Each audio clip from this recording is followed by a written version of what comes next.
原住民议员应该打理上午摕出家己的新驾照的影印本，证明家己过去已经改名为单列的族名，不过后来却有族人要登记单列族名时被拒绝，因此上午邀集市府民政、原住民族事务委员会甲交通局召开记者会，批评国家语言的发展拢是假。在姓名条例里面已经正式承认了原住民，你不管使用汉字名或汉音名，你都可以申请另外并列你的族语拼音。而且按照原住民族按照这个所谓姓名条例的规定，很明确的看到，虽然说它的原始规定是每一个中华民国国民只能有一个本名，但是在原住民有这种并列场合例外，就是他认为你的拼音名也是一个并列的本名。所以在这个状况之下，除了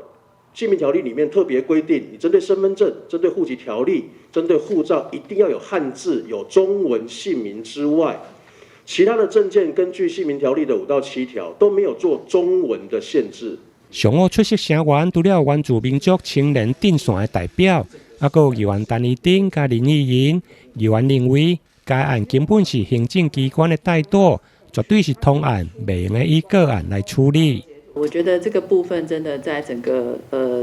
立法的这个部分跟这个立法的精神跟原则上，其实真的是有很大的这个冲突啦。那我们也期待说，透过今天的记者会，然后把相关的问题给点出来。那我想未来在立法院这边，不管是陈英委员或是陈廷飞委员，都会就这个案子来做一个最大的协助。那也希望说能够维护我们原住民所有的朋友，我想我们的权利，然后我想让我们